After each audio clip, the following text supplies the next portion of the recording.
Hi, thanks for joining us for the Family Plot, Gardening in the Mid-South. I'm Chris Cooper. Cacti bring an exotic look into the home, but they need to be treated differently from standard houseplants. Today we're going to cover the basics of cactus care. That's just ahead on the Family Plot, Gardening in the Mid-South. Production funding for the Family Plot, Gardening in the Mid-South is provided by the WKNO Production Fund, the WKNO Endowment Fund, and by viewers like you. Thank you.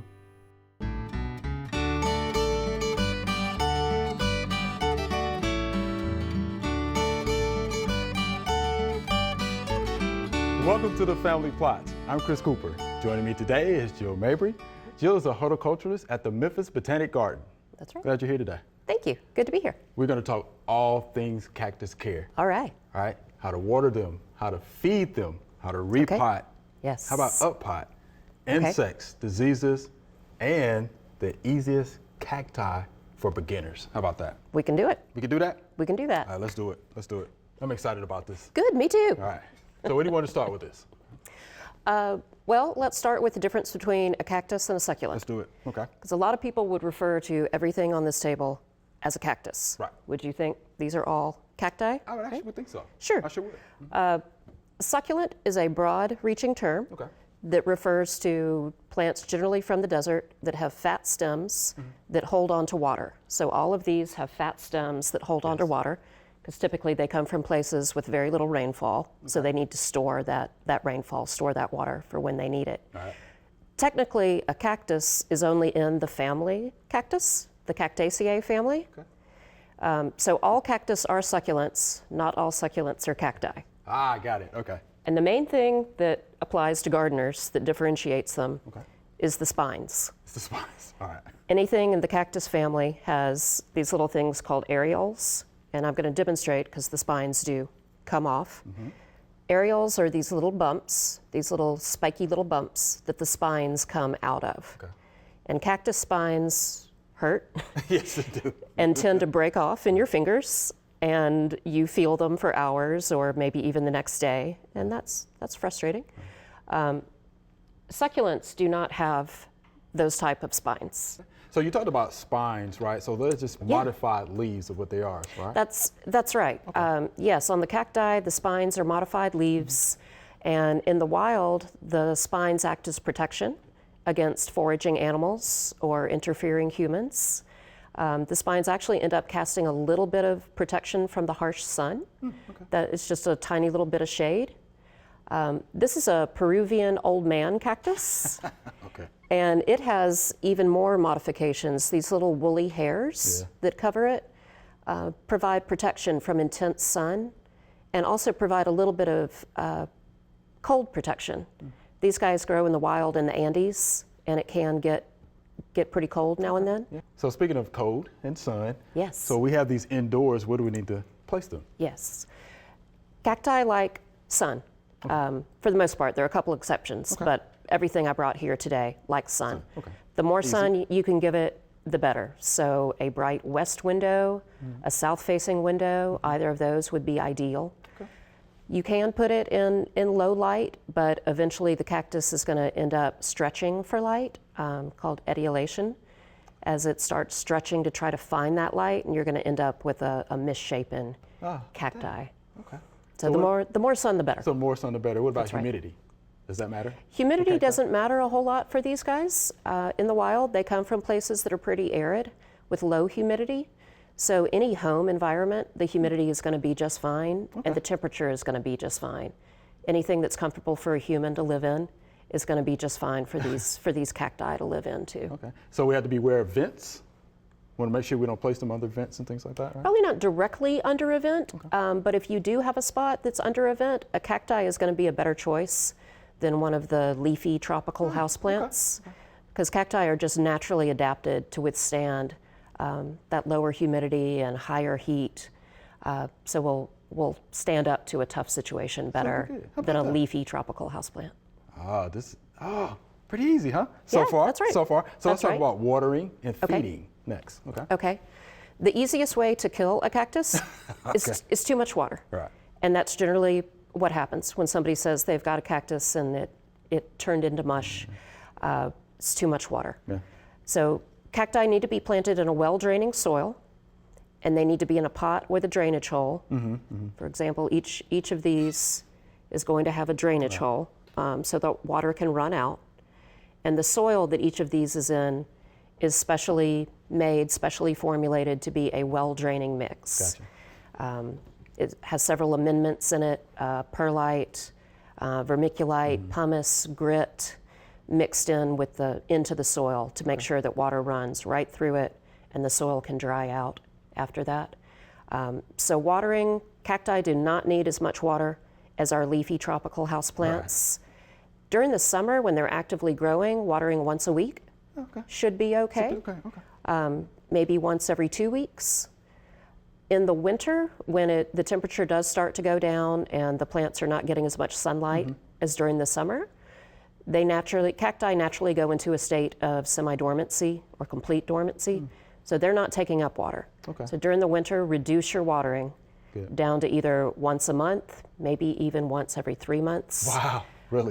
It's better to err on the side of little water than too much, especially in the winter for a cacti.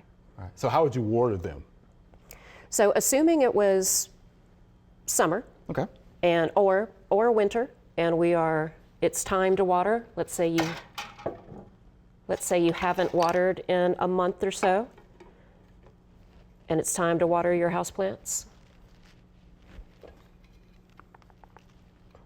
Now this is in a pot with drainage holes and it is a fast draining soil mix. I like to water from the top with a cacti. And when you want to water it thoroughly, which means you water it until water comes out the bottom. And in many cases with your tropical houseplants, you might leave it sitting in that water for 30 minutes or so to soak back up. But with a cacti, you don't want that pot to sit in water. So if it's on a tray or a drip pan, any of that water that comes out, you want to go ahead and pour off before you put it back in its windowsill. That's good to know. So that it's not sitting in water. Gotcha. You want the roots to be able to dry out as the soil dries out to prevent root rot. How about that? That's good. So let's talk about feeding them. Okay. Right. What would you use? Cacti are not heavy feeders. Naturally in the wild, they live in low nutrient soil. So I often use a slow release granular fertilizer. That's just easiest for me in the greenhouse. I tend to use that with most of my plants. So often when I repot a cacti, I will use some of this sprinkled around the top. Maybe a third or half as much as I would use with a similar sized tropical houseplant. Or you could use a liquid fertilizer, but only in the spring and summer, which is when cacti are actively growing. And you want to use a fertilizer that is low in nitrogen, which is when you're looking at the NPK or the 3 numbers, you want that first number to be lower than the other numbers. Cacti don't need a lot of nitrogen. They're meant to be slow growing. And if you give them too much of that nitrogen, it encourages fast growth, which is going to be weak and just not good for the plant. So you don't want to give them a high nitrogen fertilizer. That is good. So you mentioned repotting. Yes. So you want to demonstrate to us how you repot? Sure. Cacti? Set this little guy back. Something to keep in mind when repotting is cacti would like to be in small pots for their size. Another really easy way to kill cacti is moving them to too big of a pot too soon. And the main bad thing about that is water stays in the soil too long, which leads to root rot. Gotcha. So I'm going to pot this little guy up. You can see he's kind of at a weird angle in the pot, just sort of with time. And I'm not going to move him up to a huge pot. I'm going to go, this is about 1 pot size larger, which typically when you repot plants, that's recommended, is just one size larger. And as you're doing that, so when would you repot? For cacti, in the spring or the summer, don't do it during the winter because they are dormant or semi-dormant, and it's just going to be hard for those roots to spread out and get established in the new soil. So spring or summer is the best time to do this. And cactus can stay in the same pot for a long time. I believe So that. Yeah. maybe every 2 to 3 years, or even longer, because they are slow growers. Yeah. So it's going to take them a long time to really start feeling pinched Okay. by their roots being too crowded. Wow. Okay. So cactus do like terracotta pots. The terracotta pots dry out more quickly, which is going to be good for them. It's good to get more airflow into the soil, allow oxygen to get to the roots. So terracotta is a good choice. Obviously, I do have several that are in plastic pots, but especially at home, terracotta is a good choice because it's just going to make sure that the soil dries out well. Okay. Makes sense. So we're going with this terracotta pot. Okay. And it does have a drainage hole Good. because we need to make sure that that water is going to run right through. All right. So far, so good. Okay. All right. All right. And I like to cover the drainage hole with a little bit of pottery shard, which is, I can't help but have some broken terracotta pots around the greenhouse. I'm sure. But those pieces make for a great way to set inside and just cover up that drainage hole. And that prevents the soil from running out. You don't have to do that, but this will just help keep the soil from ending up on your counters. And the water still will run out? Yes, the water still hole. gets right around that because it's not sitting flush. It's Gotcha. not creating a vacuum seal. Gotcha. I'm going to put my gloves Put on. your gloves on, please. As as discussed, they do have spines that will come off in your fingers. Yeah. They might bite you. Yes, they certainly can. I have some heavy-duty rose gloves that I often use with cactus as well. So even with my gloves on, I'm going to use another layer. This is a folded paper towel. Okay. So I'm going to use that to grip the cacti. Gotcha. And Does it want to come out? it does not. So I'm going to give it a little encouragement with my handy bamboo Just a little stick. encouragement. Come out of there.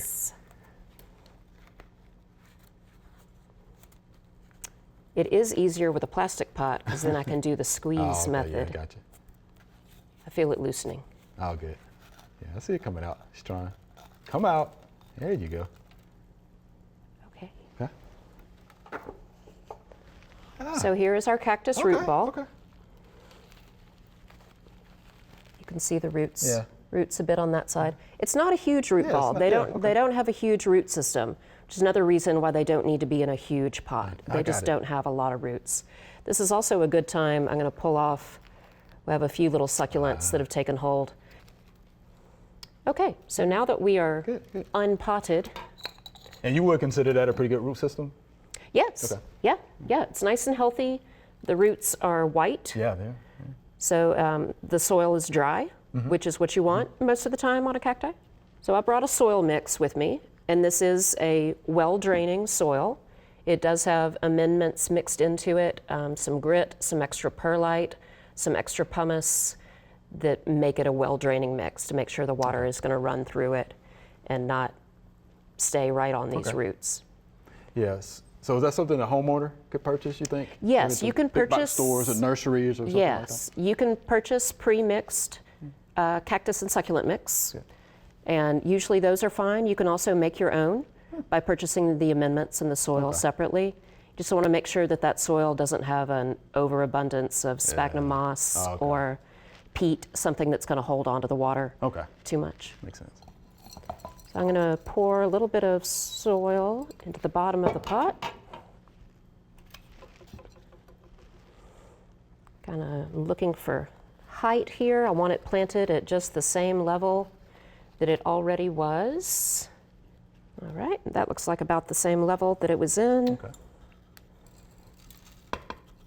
And I'm comfortable hanging on to it with my gloved fingers now. I'm not having to pull as much as when I was getting it out of the pot. So gingerly holding on to it. Okay. That's fine. I'm not pressing the soil down. I'm just getting it settled and into the little crevices between the previous root ball That's good. and this one. Yeah. And I'm glad you're actually demonstrating that because I think, myself included, most homeowners, we don't get the soil up to the level it needs to be. You know, Right. so sometimes, you know, maybe it's not Right. high enough as it should be. So it's Good. good to see that. Now, as far as fertilizer for a cactus, like I said, they don't need a whole lot. And you can just use some people choose to just use a liquid fertilizer during the spring and summer. Yeah. I tend to like using a slow release granular fertilizer. Yeah. But like I said, you don't need to use as much as you would on a leafy Sure. tropical plant. Sure. So I'm just going to use a few granules. And since we reduce watering so much in the winter, that means that the fertilizer will not be released during the winter Gotcha. because the cactus is not taking it up anyway. Yeah. But since there's so little water going through, Okay. it's not going to get much of that release. Good. So if you water that, would you not water as you're putting the soil in, or do you just wait until you finish and then you water? So generally with most plants, I would wait until after Okay. after I plant it, Okay. and then a good watering settles everything in. Sure. With cacti, because they are so particular about their water needs, when you repot them, that does damage some of the root structure. Sure. So it's recommended to wait 10 to 14 days after you repot it before you water it. Really? That just gives the roots a chance to settle in a little bit and kind of heal themselves from any broken little bits. Because even as gentle as you can try to be, there's always going to be a little bit of damage to the cactus roots. Okay. So it is recommended to wait. So we wouldn't water that now? No, we don't need to water it today. We'll wait a week or two and then water it in. Oh, Jill, that's so good. Okay. Yeah, so let's talk about insects or diseases. So Okay. are there any insect diseases we need to know about, or anything else, any other problems that you may know of? Sure. Insects, in my experience, I do not get as many insects Good. on the cacti. Okay. They tend to be a little tougher. They're not as tempting for our pest insects to chew on Yeah. as our tender tropical Makes houseplants. sense. Scale is something to look out for, I was going to ask about that. the dreaded scale insects. So it's important to just examine your cactus. It's easy for scale, mealybugs can be another issue, to hide because they look very much like these little white areoles. Yes, yes. So just keep an eye on them and look for the scale in odd places. Yeah. If you do discover a scale infection, you can wipe off that scale with a Q-tip dipped in rubbing alcohol. Okay. And the best way that I have found in my experience is just to physically wipe off the scale with the Q-tip and the rubbing alcohol. Cacti can be sensitive to pesticides, Good to know. so you definitely want to check on that before you douse your plant with chemicals. Cacti just are more special. They're just different than some other plants. But that's easy enough. Yeah, so Yeah. what about diseases? Rust can be an issue occasionally. Okay. The best defense is just proper care. If you're not overwatering your cacti and you're giving them good light, they can take care of themselves generally pretty well. So the best way to prevent problems is to give them as much light as possible, well-draining soil, Right. a drainage hole. Don't overwater, Yeah. especially in the winter. That's a good point. Okay. Yeah, and that's going to be your best offense. Is Okay. just proper I like cactus that. care. So what about the easiest cacti for beginners? How about that? Okay, the pincushion, Yeah. the mammillaria. So this is one of the pincushion cacti. This is a pretty easy one, and it multiplies. You can see we have like lots that. of. So this started out with maybe 1 or 3, and as it's been happy, it's been reproducing. So it's been putting off these little offsets, Yeah. and these can be divided and separated into their own pots, and you can make more cacti that way. So I do like the pincushion cacti. I think I They're- like that too. Yeah. This is a hedgehog cacti, the Echinopsis genera, and there are several species, but they all make good, fairly easy cacti houseplants. This Peruvian old man cactus Yeah. is a popular one. Really? It's very striking. It's not too hard to take care of. This is a golden that's monkey cool. tail cactus, and it's fairly easy to take care of too. It grows in a very different manner, as you can see Yeah. from these other guys. This one is columnar and upright, and then we have the little rounded forms. Yeah. And this grows tall and then will trail. Yeah. So this can look beautiful in a hanging basket as Okay, it gets I can see that. larger. I can see that. Also, the astrophytum, the bishop's hat cactus, is another easy one for beginners. That grows pretty well in houses as well. How about that? Jill learned so much about cacti Good. and succulents. Good, All right, and the yes. difference between the two. Yeah. Yeah, so thank you so much, for the demonstration and for all the information. It's good to know that. You're welcome. Thank you much. Sometimes you may need to work around your cactus. In this case, we have a few oxalis weeds that have come up amongst the cacti. You want to be a little careful when you work around your cactus so that you don't end up with spines in your fingers. So I use a variety of tools. I wear gloves, and I like to use tools such as these kitchen tongs. So you can use one set of tongs to hold back the cacti, and then another set of tongs to work your way carefully into the pot and pull up those stems, pull up those weeds, and just continue to hold back the cacti with one set of tongs while you reach in with the other to pull out the weeds. And this is a way to do maintenance on your cactus without getting spines in your hands. Now our cactus is weed-free, ready to go back in the windowsill. All right, Jill, here's our Q&A segment. You ready? Okay, I'm these ready. are some Let's great do it. questions. Let's do it, she says. All right, here's our first via email. How do I control weeds in my rose garden? This is Tracy from Alexandria, Virginia. She has tried mulch with limited success and is considering pre-emergence, but does not want to hurt her roses. Sure. And also, what is the best kind of mulch for roses and how much? Okay? Okay. So, first thing first, how do you control the weeds around your roses? How would you do that? Okay, well, weeds sure take away from the beauty of a rose garden. Yes, they do. Yes, they do. I would recommend pulling them by hand. There's some tools that can help. An item called a scuffle hoe or a stirrup hoe works well. You can use it standing up and don't even have to bend over to pull those weeds. Look at you. Okay. Yeah. Okay. Pull as much as you can by hand, hopefully all of them. Yeah. And then I would put down a pre-emergent. That's not going to affect sure the will. roses. It's not going to harm your roses. Yep. And then I would do a nice thick layer of mulch after that pre-emergent. What kind of mulch would you be use? my go-to. That's really up to the preference of the gardener. Okay. I like pine bark mulch. I also like hardwood mulch. I think those are both attractive, but it's really up to the gardener as to just what they want to look at in their garden.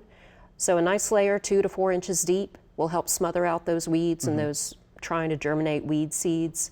But do keep the mulch pulled back from the stems of the roses. You don't want the mulch piled up against the stems. Please do. I would agree with that. Pre-emergence. So let's talk about a couple, right? So there's one that comes to mind that's considered an organic pre-emergent. Corn gluten meal is something that you can use. Read and follow the label on that, or pendimethalin. Okay. Something else that you can use. Read and follow the label. Sure. Right, and it will do the trick. But yeah, I would just hand pull it, put down your mulch. If you want to, how about cardboard or maybe paper? Right? Right. That would be a layer on top of the weeds before the mulch. Yeah, before the mulch. You're creating another smothering layer for those weeds and then covering it with mulch. Yeah. That would be an idea. I think that would work. All right. So there you have it, Miss Tracy. Yeah, give that a shot. Tell us how it goes for you, all right? Thank you so much for that question. Here's our next via email. What is this weed and how do I get rid of it? It showed up in our garden last year and now it's everywhere. And this is Carolyn. So what is that weed, Jill? Oh, that is a familiar weed. Familiar? I grew up with that and see it all the time. That is called ground ivy or creeping Charlie. Good old glaucoma. And it's not native to this area. It's native to Euro-Asia and was actually brought over by early European settlers because it used to have a lot of uses in the 16 and 1800s. It was used for herbal remedies and medicinal remedies. So actually the settlers brought it with them on purpose. Wow, how about that? And planted it wherever they moved. Right. Well, it likes North America so much that it has spread all over North America. So now it's just an ever-present weed everywhere. that we get to deal with. Yeah. So to get rid of it, I would suggest pull as much as you can by hand. I would too, yeah. Just unfortunately, every little piece of it that's left in the ground is going to resprout. Right. So because it reproduces by runners. Right. And every little node will send down roots, and every little node can turn into a brand new plant. So personally, I would follow up that hand pulling with a weed torch would be one option. Or just moving to an herbicide because it is so difficult to get rid of. Yeah. And that's something you're going to have to stay on top of maybe a couple times in a season and then for a couple years maybe forever. 'Cause Maybe forever. Yeah. It is a tough weed and difficult to get rid of. Right, and I would definitely be careful with an herbicide around your garden, right? So Sure. maybe the wipe technique, maybe something to think about. Broadleaf weed herbicide is probably what you're going to have to use, you know, Right. for that. And then also think about conditions, right? Because I know that ground ivy likes moist conditions, compact does. soils. Right. So you have to think about, you know, those conditions, you know, as well. But yeah, it is a very difficult weed to control. Pull, Sure can be. pull, and you can maybe smother it out by You using can cardboard or you know, can try paper, smothering it newspaper. out, You can try right? that. Layers of newspaper, layers sure of can. cardboard, inches of mulch on top of Yeah. that would smother it out in a garden bed. Yeah. So there you have it, Miss Carolyn. Yeah, sorry about that old ground ivy. It can be tough, that's for sure. Be persistent. Yeah. All right, thank you for that question. Jill, fun as always. Thank you so Yes. much. Appreciate you. All right. Yeah, glad to be here. Thank you. Remember, we love to hear from you. Send us an email or letter. The email address is questions@familyplotgarden.com. And the mailing address is Family Plot, 7151 Cherry Farms Road, Cordova, Tennessee, 38016. Or you can go online to familyplotgarden.com. That's all we have time for today. Thanks for watching. If you want to learn more about cactus care or anything else garden, go to familyplotgarden.com. We have thousands of gardening videos to help keep your plants healthy. Be sure to join us next week for the Family Plot Gardening in the Mid-South. Be safe.